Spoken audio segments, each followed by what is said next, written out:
Welcome everyone. Today we have our new episode and we will discuss on Sentient Dawn. We have our world famous speaker, Professor David Smith, Dr. Tamanna Khoshla, and Professor Rob Enderle. My first question for Mr. David, what is the core vision of Sentient Dawn and how does it aim to advance artificial general intelligence?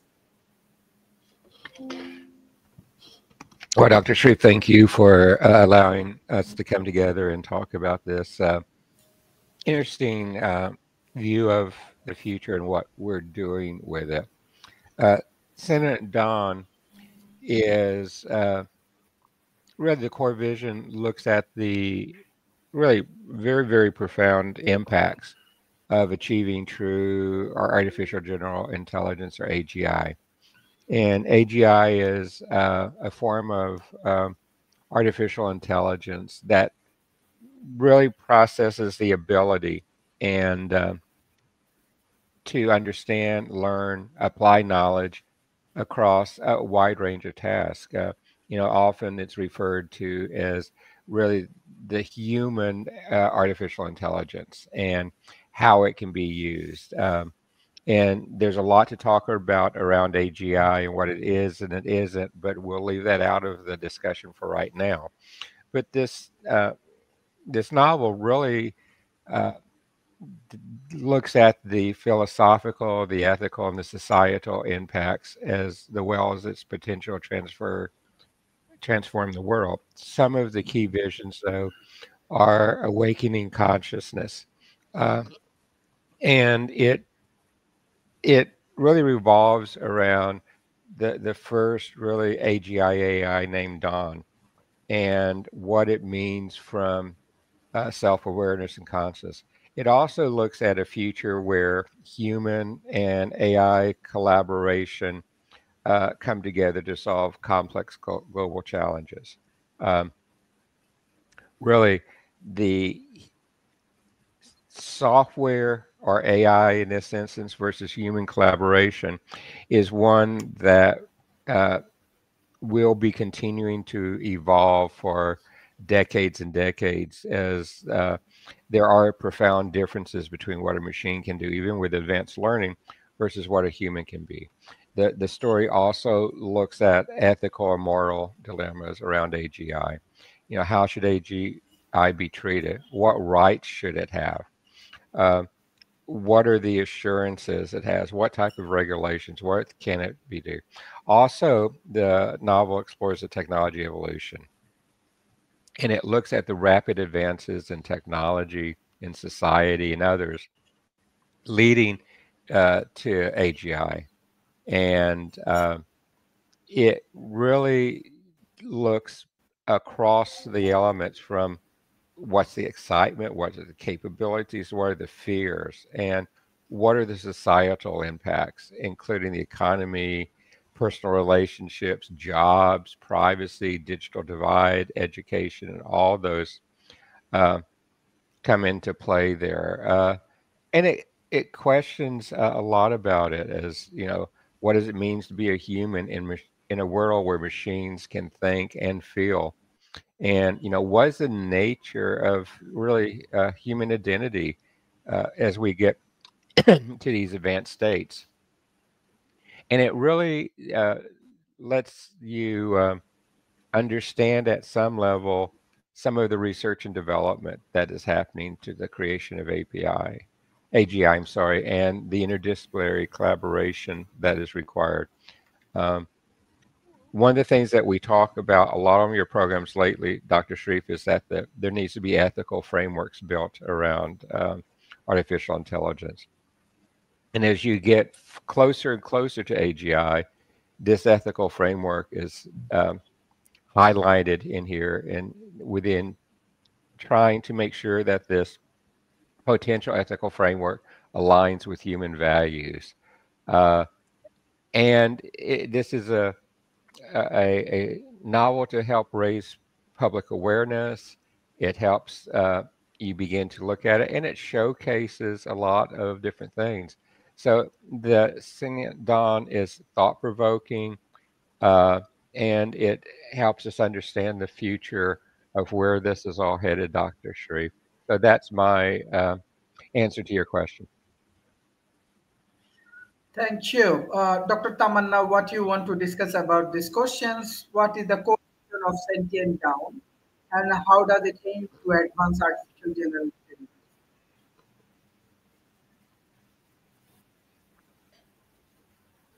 Can you unmute, please?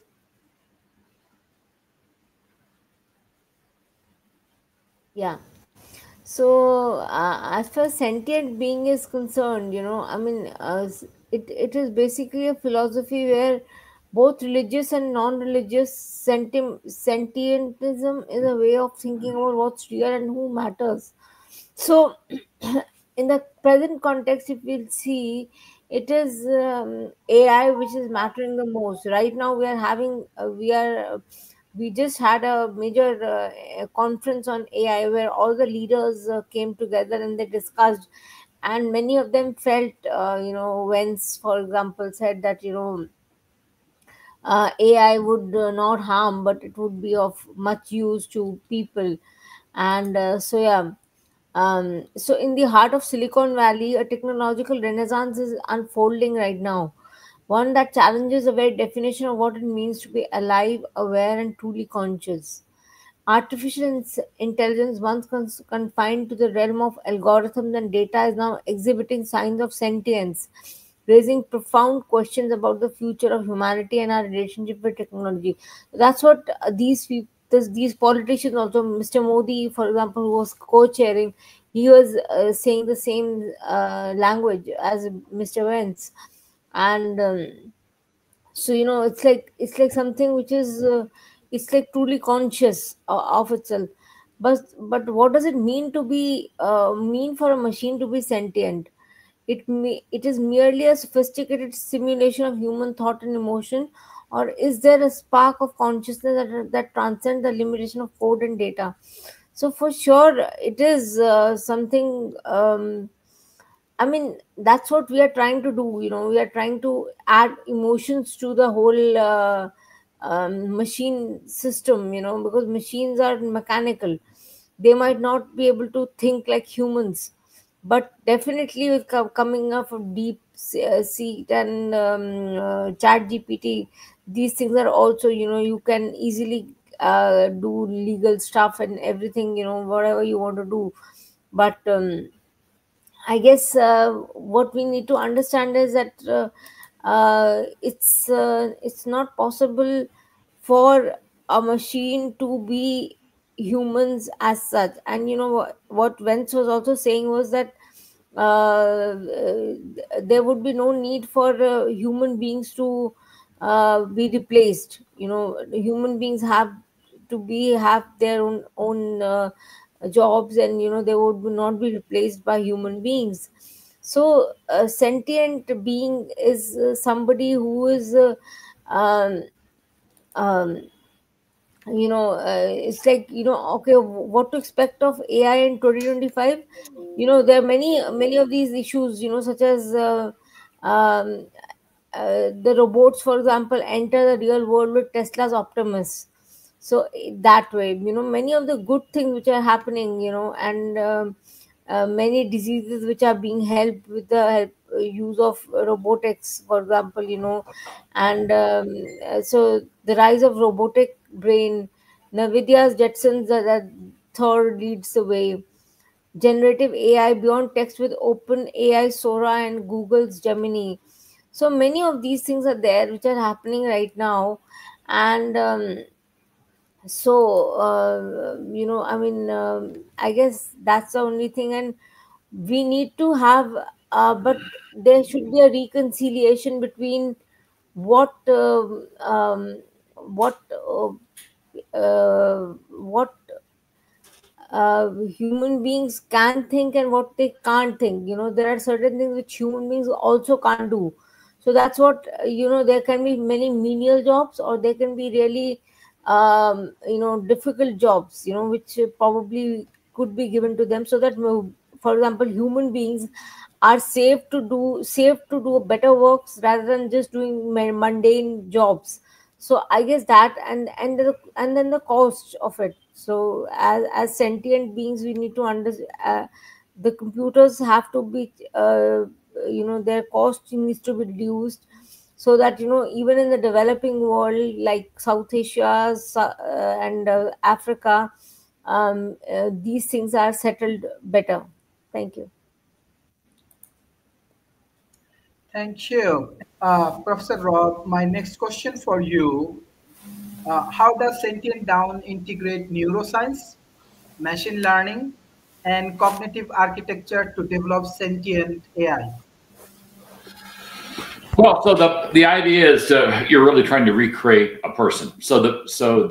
And we've got a great deal of difficulty doing that because we really haven't done a great job of defining sentience to begin with. Dennett argues, of course, that sentience is an illusion, one that's constructed within our mind as we deal with the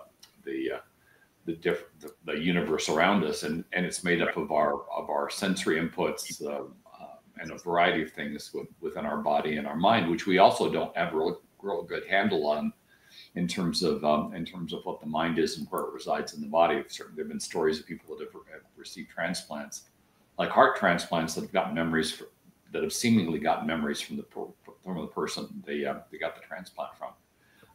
But the studies on all of that have been inconclusive. So it goes back into, okay, what really is sentience?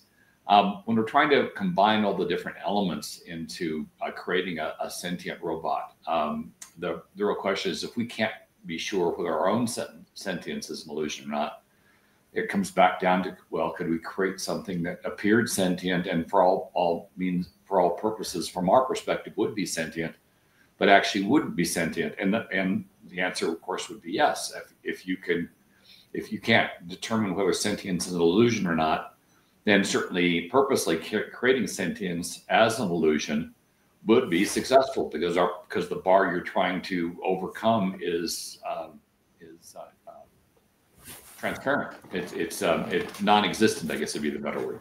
So regardless of what it is, if we claim it to be sentient, it's going to be sentient. Now, I recall that I believe it's the EU has highlighted octopi as a sentient creature, and yet we still eat them.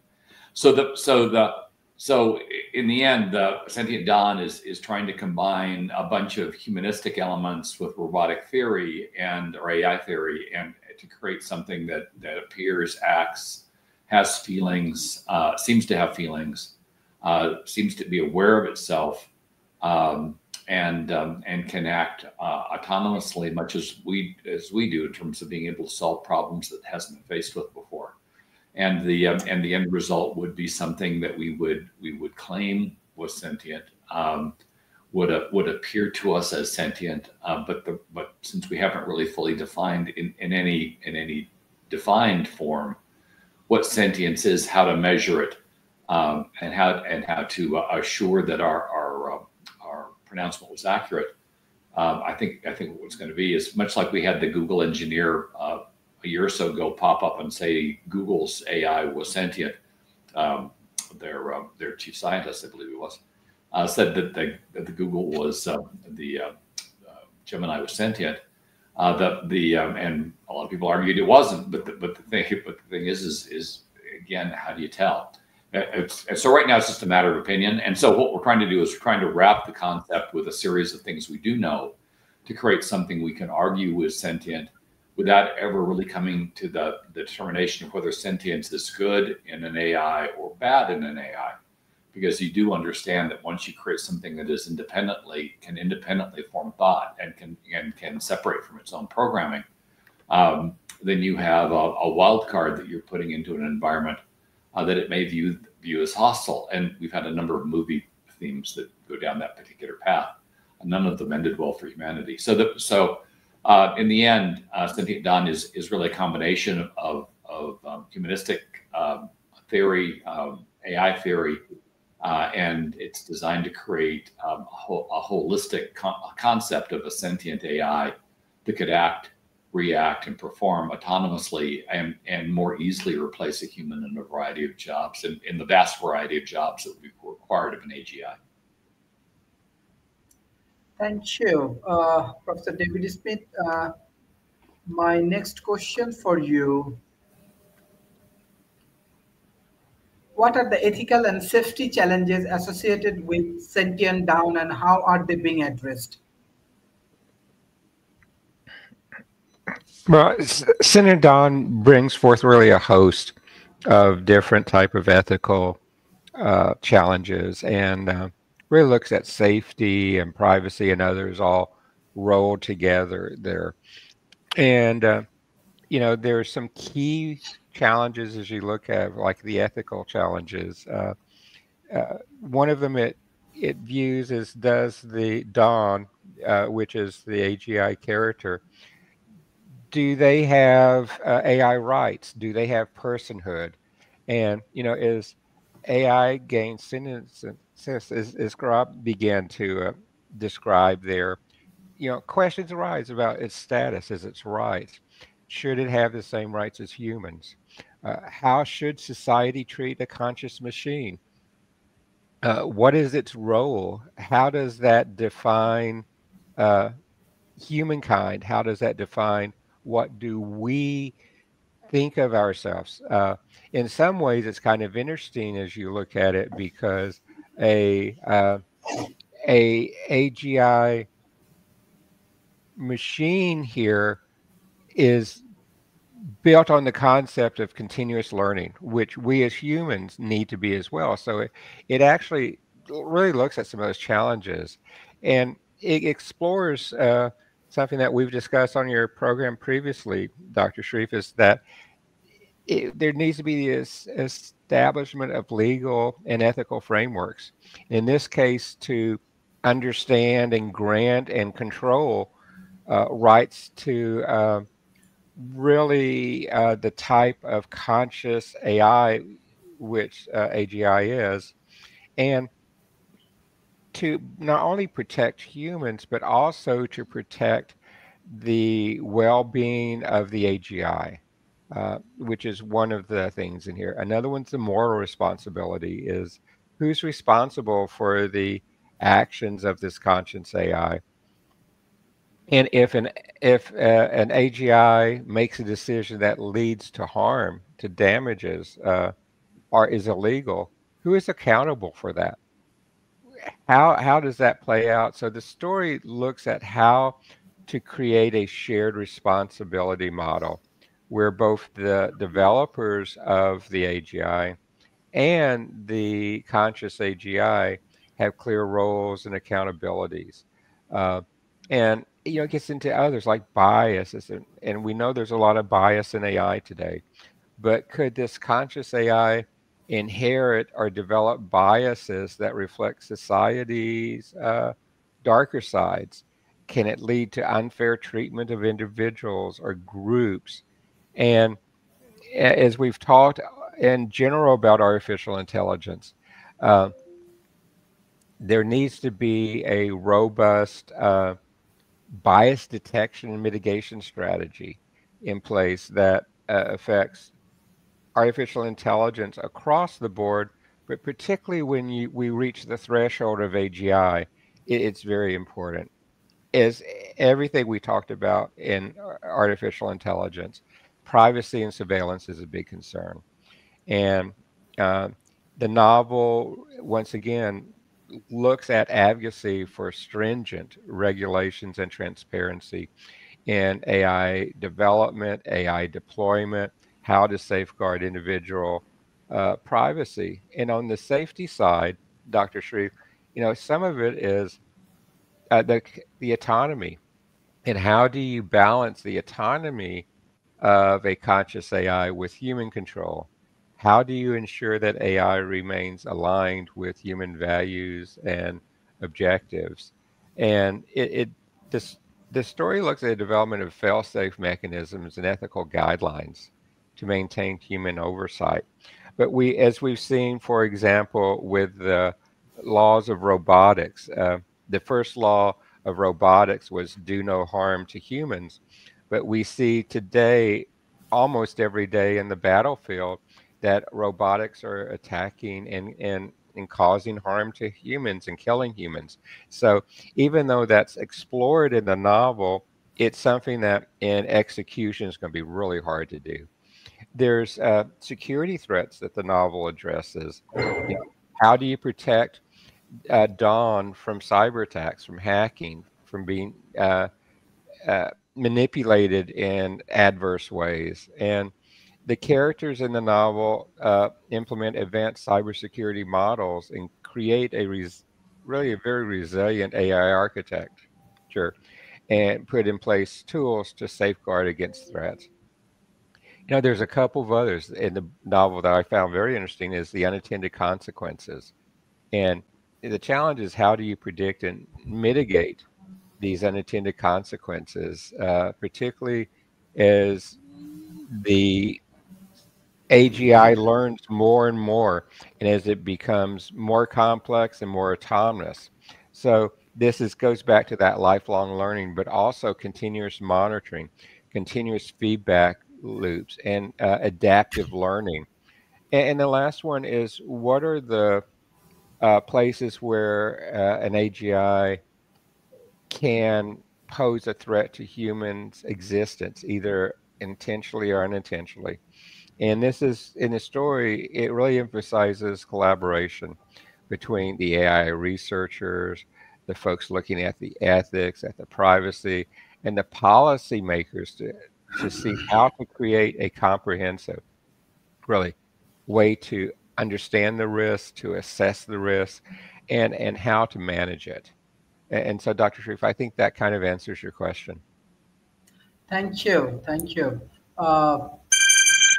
Dr. Tamanna, I want to know from you, how does sentient now integrations, neuroscience, machine learning, and cognitive architecture to develop sentient AI? What is your view? Mr. Rob already answered this question, but if you have any different perspectives from India. Yeah, so I guess as far as neurosciences is concerned, I mean, it is something which is extremely, it's a science which deals with the basic nerves which individuals per people have. And the neuroscience, for example, I mean, it will deal with the lot of problems which humans face. For example, you have diseases like Alzheimer's, Parkinson's, cancers of different kinds which are controlled by the nerves, etc. And so AI can be of real help in these areas. And I mean, I particularly feel that in India we are using technologies. Our one of our premier research institutes, AIMS, All India Institute of Medical Sciences, is a research institute and the best in India right now. And it talks about it's like dealing with a lot of neuro related issues which are of prime concern to people right now.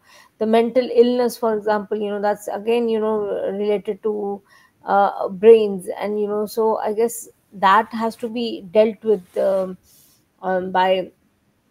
AI. And as far as possible, the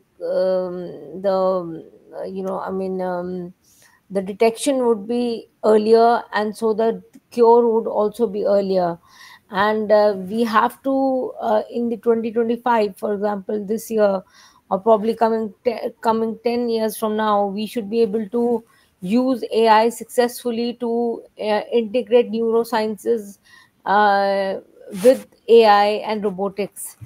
And so this is what I would like to say. And and the ethical concern which Dr. David was talking about, I mean, I feel that and discrimination, which he was basically talking about, I feel, I mean, I guess AI is more like Rawlsian, John Rawls' theory of justice. I mean, it's like a veil of ignorance. Veil of ignorance by it means that it's somebody who doesn't know what the color or creed or gender of the person is, but only after lifting of the veil of ignorance would they be able to come to understand what really is happening. So I guess veil of ignorance is there. So AI would not know what is a gender, or I mean, that's another feminist who said about this thing about gender, that women needs to be included in the veil of ignorance, and caste, creed, race, etc. They are not aware of it, so discrimination is not possible. So let's see, within 10 years we'll be able to probably predict what really is going to happen. Thank you. Thank you. Mr. Rob, my question for you about the ethical and safety challenges associated with Sentient Dawn, and how are they being addressed? Well, I think David addressed some of this himself. I think so when you're talking about ethical and safety challenges, compare with regard to a sentient AI, the recognize we don't have one yet.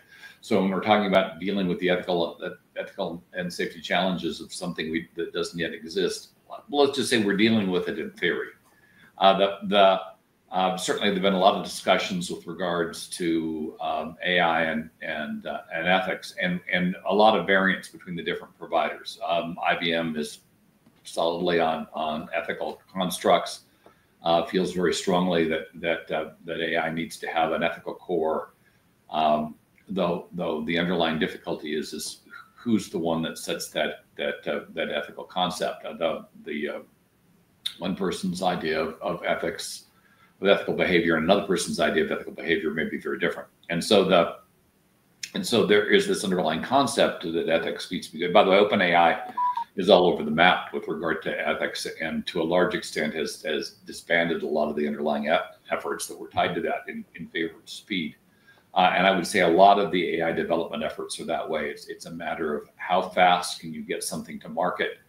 And it was only DeepSeek that was really looking at a construct that assured the outcomes of what his AI was putting forward. The other AIs, for the most part, don't have that control structure, and thus we've had issues with regard to hallucinations, erroneous answers, and flat out fabrication.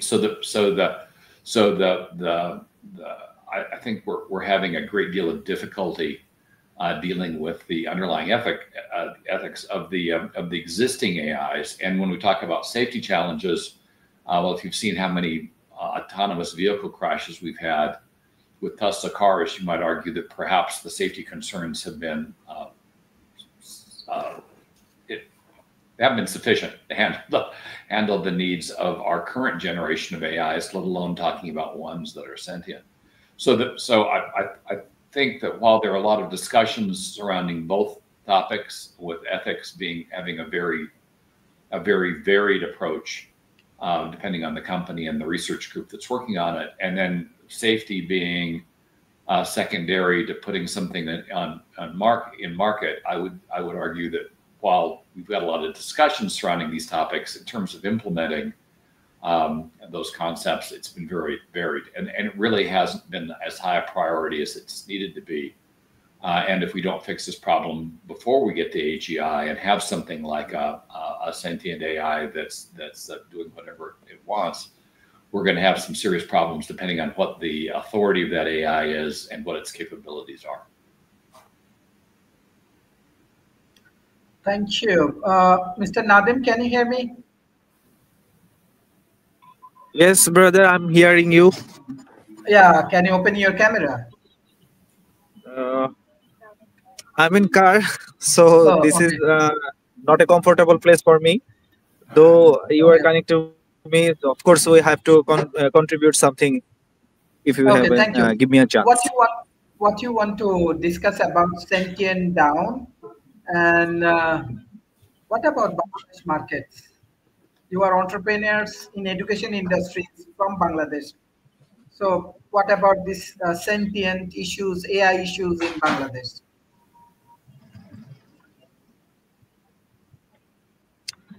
Thank you so much, very fastly, for give me a chance. Here present, very reputed and technology industry leader David Smith and Rep Andrels. I'm a startup founder from Bangladesh. Here have lots of problems, but our opportunity is big, but our uh, option is very limited. So that's why we trying hard and soul in education sector. But our education sector here have lots of students, but they have no enough opportunity, enough platform to study in a digital platform. But we are trying hard and soul. Okay. What your idea about Sentient Dawn? We are discussing about Sentient Dawn. You want to share some of your view about today's topic? Uh, we are actually working is academic, which class is class 6 to intermediate, but here have lots of problems. Our students mostly live in a underprivileged. We are working for them, but here have some issues, which is academic, and their education system have lots of problem. We identify some of them. Guidebooks, which name is guidebook and test paper. Actually this is academic supplement, but we are working here, and we just trying to gaming based educational platform. Okay, I understand. Dr. Tamanna, do you want to share anything about education's industries in India? Anything you want to share?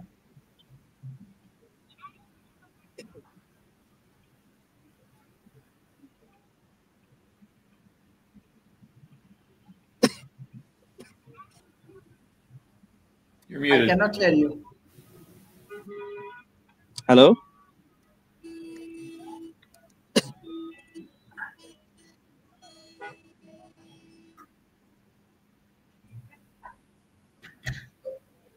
No, we can't hear you. Okay. In that situations, Can you hear me? We yeah, can now. now yes. Yeah. So education in India, I guess now we have a separate technology ministry in India. So which is working in collaboration with human resource ministry, which is dealing with the education of the children. And so I guess right now in India there is too much of stress on AI education, which should start as early as kindergartens, for example. And I guess that would lead to a lot of interesting issues. And as far as justice is concerned, I guess in the legal system already AI is there, and the courts, etc., they are initiating processes whereby cases can be decided easily, earlier, and in a faster way. And I guess that's the whole thing. So I guess justice in the police stations, etc., these things are being done. So I guess I mean, for example, if justice were to be looked at from the perspective of a woman, or somebody who's from a lower caste, for example, the the problem is that most of them would lack money, because women after marriage, they generally stop working, at least in India. Very few, I'm sorry, I'm not trying to stereotype. There are people, women, in my circle who are working, etc. That's not the whole issue, but many of them leave because it adversely affects their health. Otherwise, if they work home as well as have a small child or something. But so I guess that has to be worked on, if justice is to be ensured to women as well as people from lower castes. For example, I mean, your helps, etc., who are there, but they are not much aware. So I guess we need India needs to focus on providing AI education to its the lowest of the lowest denominations. So only then the justice would truly be served. Thank you. Okay, thank you. Okay.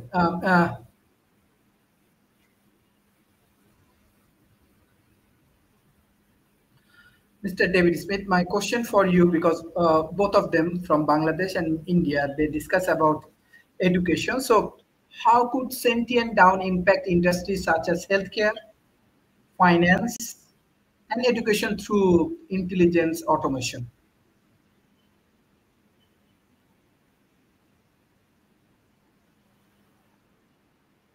Uh, Mr. David, can you unmute yourself? Sorry. The book explores a lot of those areas and how they get through there. And we're seeing the impact of already the type of AI tools that we have today, which are not AGI in those areas. In healthcare, we're seeing a lot of it, education, tremendous in others. But, you know, some of the places, particularly as we look at how it can be used through intelligent automation, and particularly the self-learning automation we see with AGI. In healthcare, you're going to see more and more personalized medicine because a conscious AI can analyze vast amounts of patient data uh, and really look at the wide range of options that it in a very fast area that's hard to do with that. So it can help us lead to targeted. And uh, being married to a healthcare professional in this area, I know when she has challenging patients, the amount of going through different options and finding, in some of the instances lately, the needle in the haystack are particularly hard to do. And this is a place where a AGI approach can be very beneficial in healthcare in helping go through those options. And we're seeing that already with some what has been done before. Predictive diagnostics. Again, we're seeing that with today's um, AI tools, but it should improve as we look at more of an AGI approach.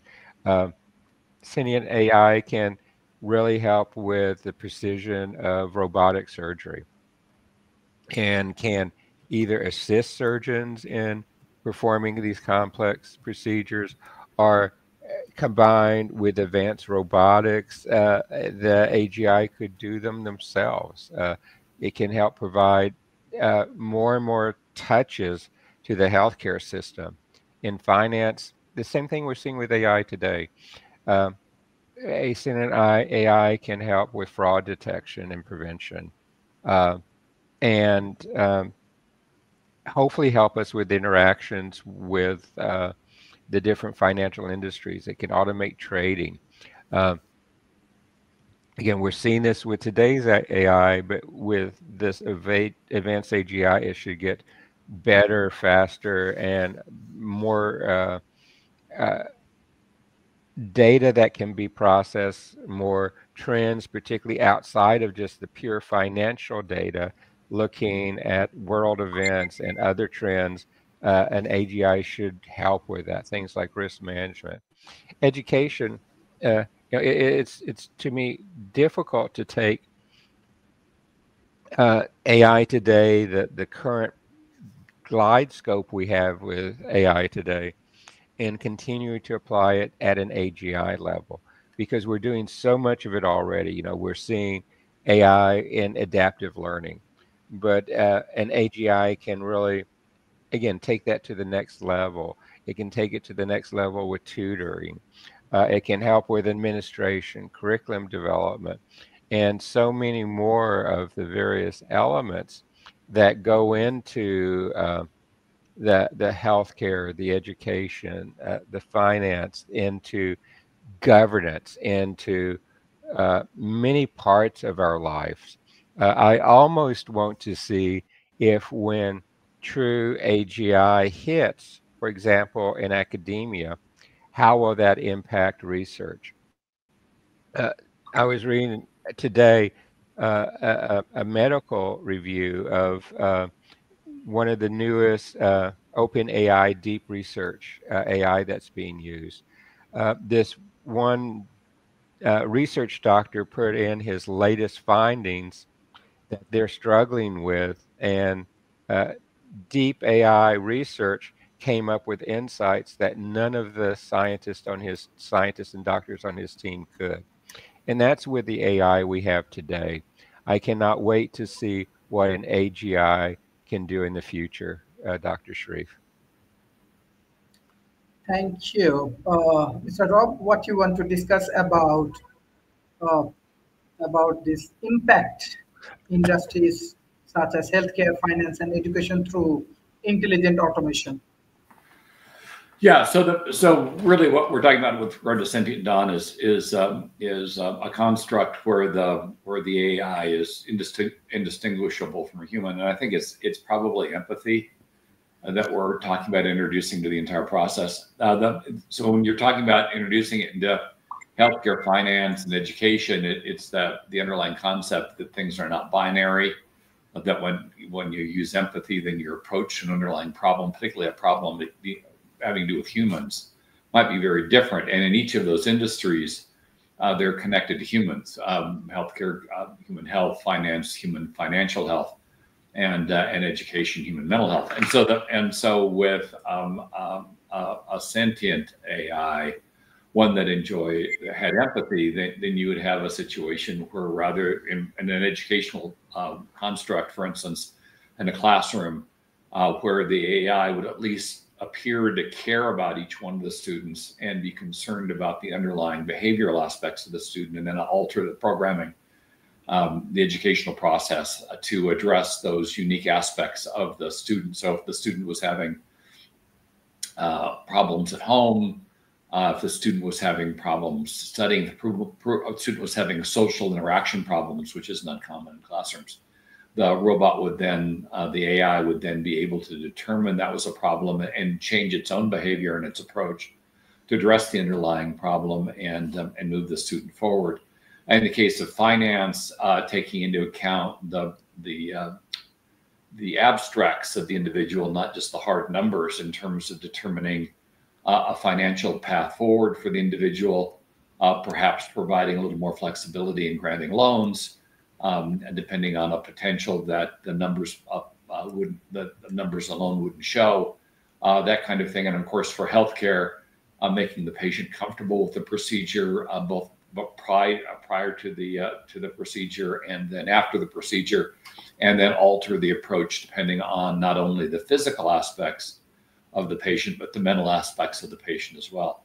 So becoming much more like you would think your ideal doctor, your ideal banker, and your ideal teacher would be, and allowing for, because AIs can be scaled, allowing for a much more personalized and focused experience than you would typically even get with a human doctor, educator, or banker, who often has to spread themselves so thinly that they can't really focus on any individual client or student as deeply as they would like. So this would be a case where you're scaling empathy, you're scaling up a service that would be able to better interact with humans and be able to make decisions that were much more beneficial than otherwise would be the case.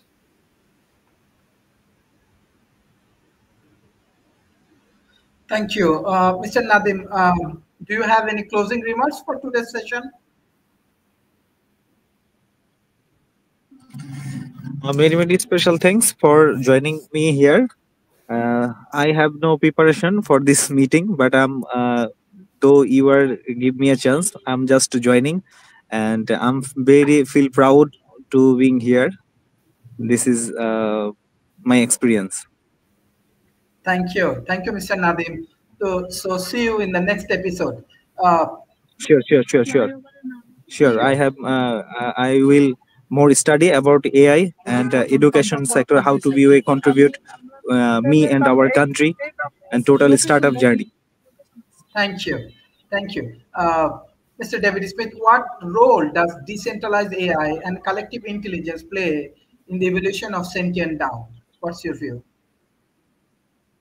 Well, collective intelligence, or again, you've heard me use the term group intelligence many times. It has a key part of learning, be it a machine-based learning, be it human-based learning. So it should have a very critical role in it and a pivotal role in the development of where AGI is going to occur.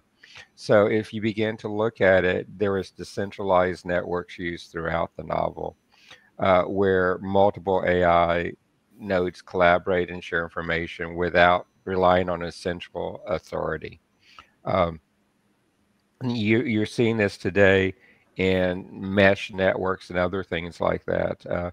One of the products that my company has developed are extremely advanced AI meshed mini data centers, where this concept that is used in this is being applied today.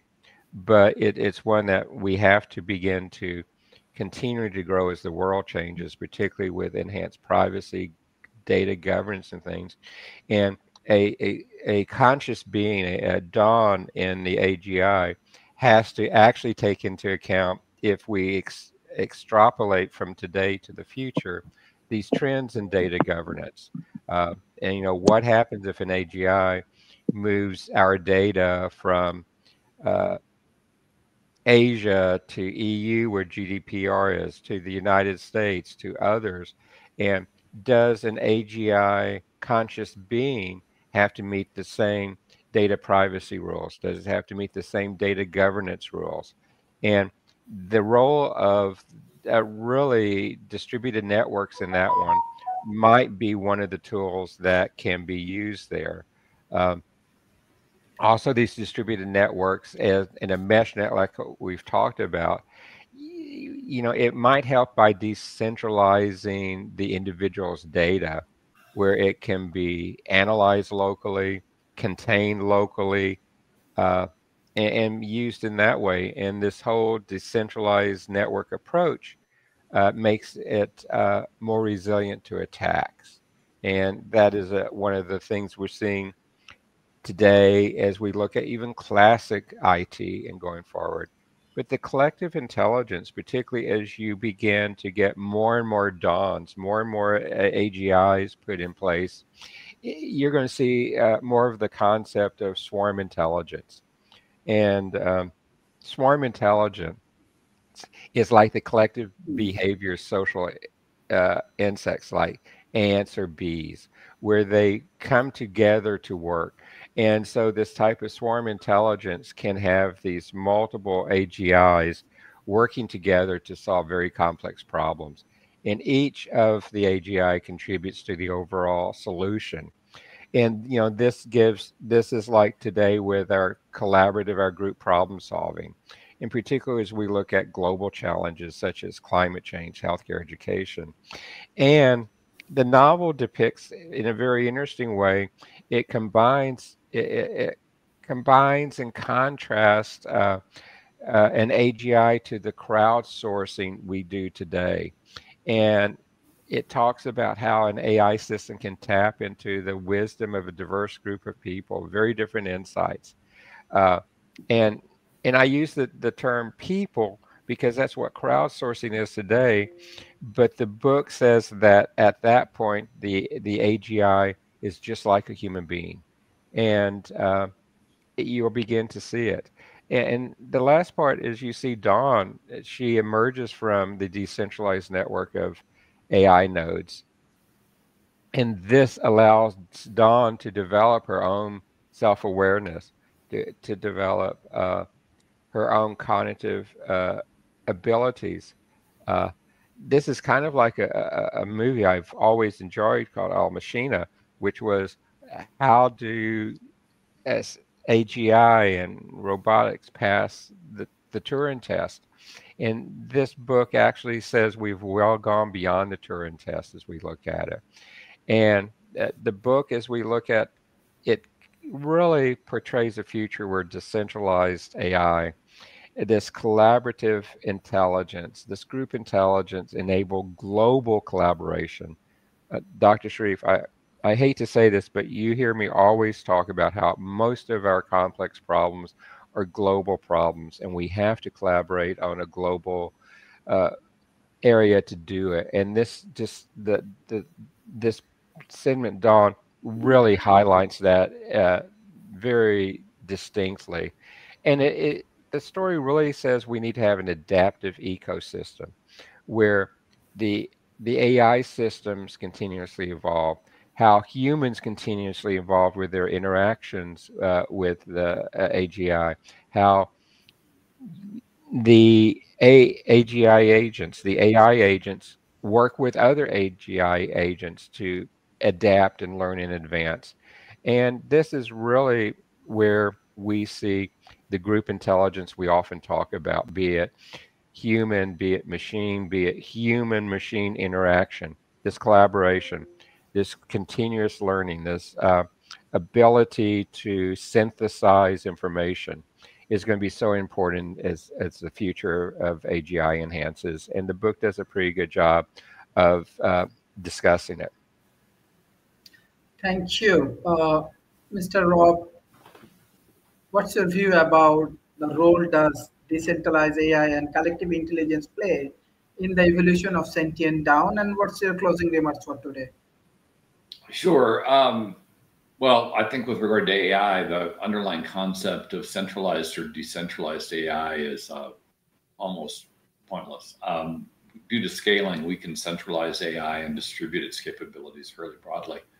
The reason that you decentralize it is to reduce network traffic between the hub service, the data center, and the endpoints, so that you don't have traffic bottlenecks. You're doing a lot of processing at the remote nodes, but really, in terms of a concept, it's whether you're centralized or decentralized. It really has to do with the entire performance envelope that you're trying to present and how you're optimizing against that particular construct. And so if you had an area that had significant networking capacity, then it actually makes more sense to leave the AI centralized. And if you have insufficient network capacity, then it makes sense to decentralize it as much as possible so you're not bottlenecking on the network.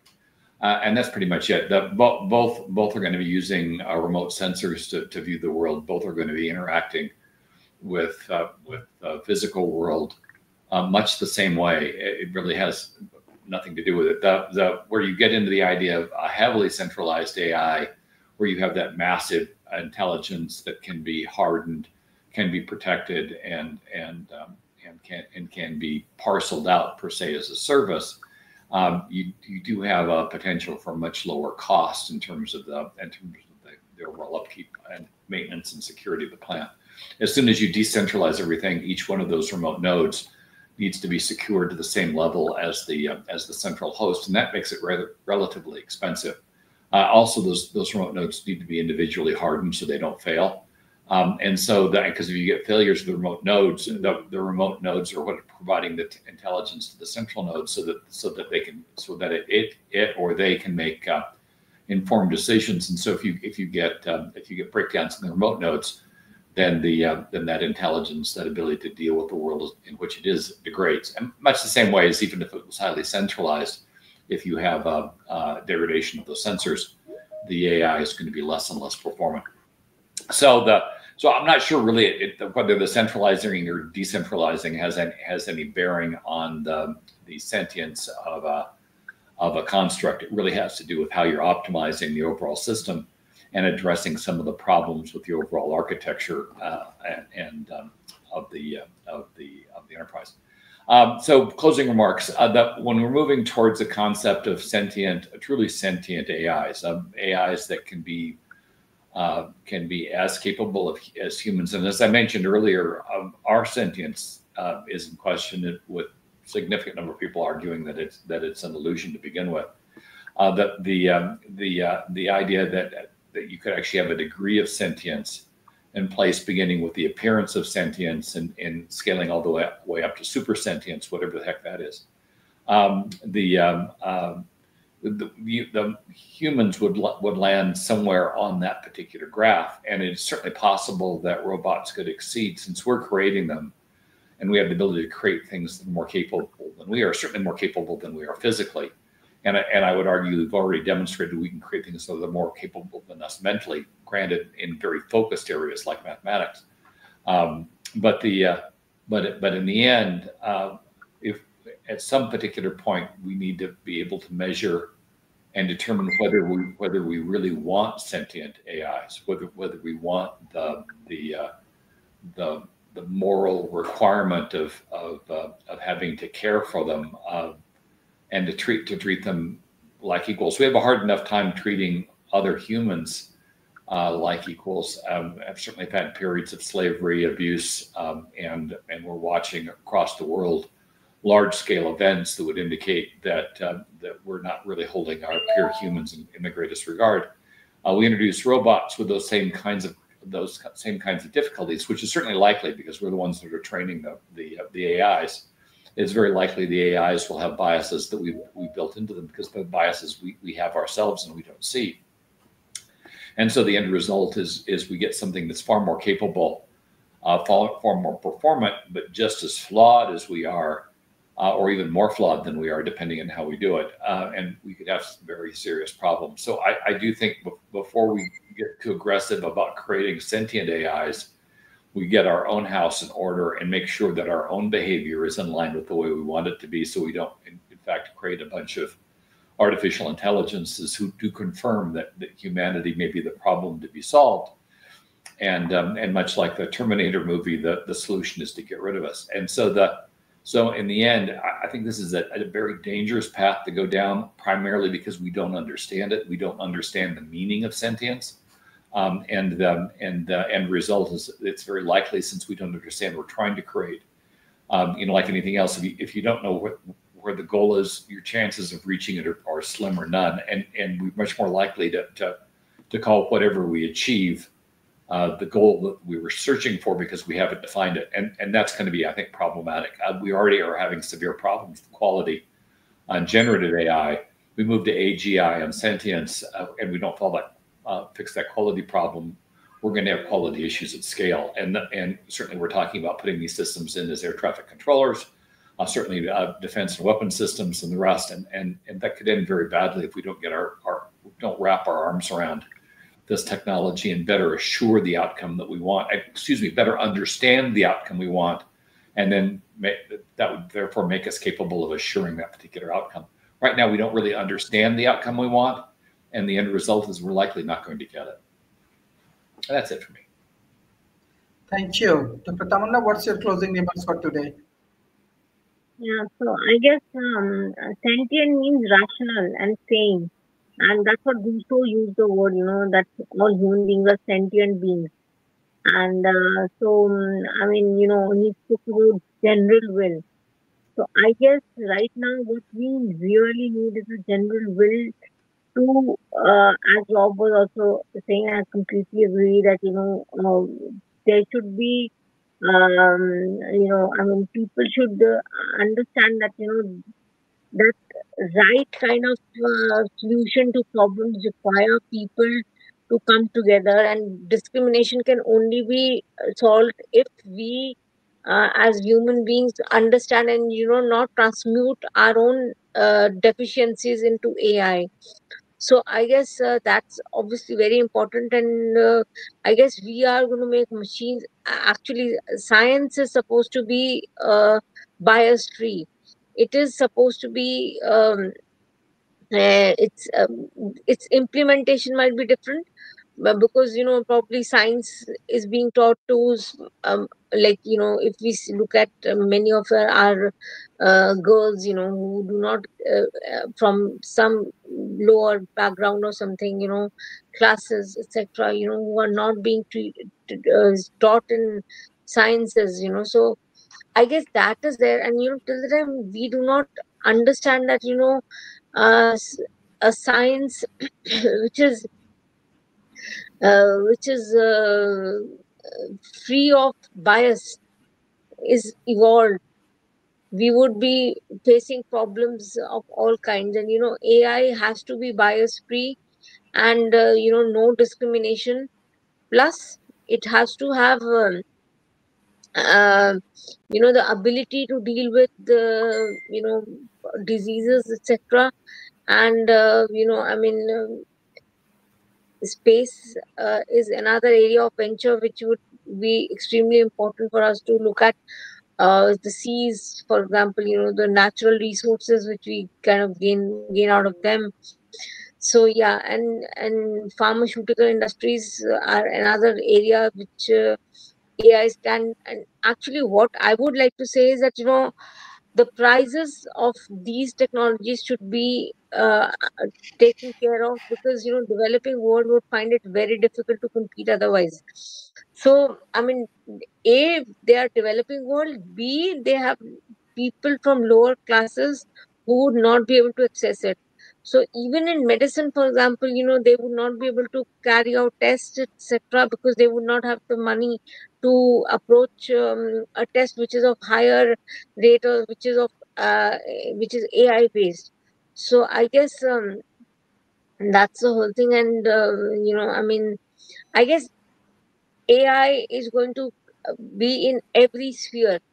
In every sphere, just pick up the stone and you'll see that AI is dominating in the sphere. So but there are other fields where probably AI would require direction from human beings. And that is the whole thing. And once human beings are uh, it has to be under their control. It should not become it should not be that the robots are dominating us. So that's another thing. But I guess the AI conference which took place, they shelved this problem, and they said that this is not going to happen. And so it's a big debate, and we should continue with the debate as per your channel. And we should come up with solutions to solution to problems of AI. And how people, there can be an integrated society whereby developing and developed world, north south gap could be taken care of, as well as gender, caste, class, creed, race, etc. Everybody should be able to benefit from this particular issue. So I guess, yeah, thank you. Thank you. This is an excellent discussion. So I request all of our audience, please share our content as much as possible. Thank you, Mr. David Smith. Thank you, Mr. Rob, and thank you, Dr. Tamanna, and all of our audience, those who continuously support World Talent Economic Forum. Thank you. Bye bye, and take care.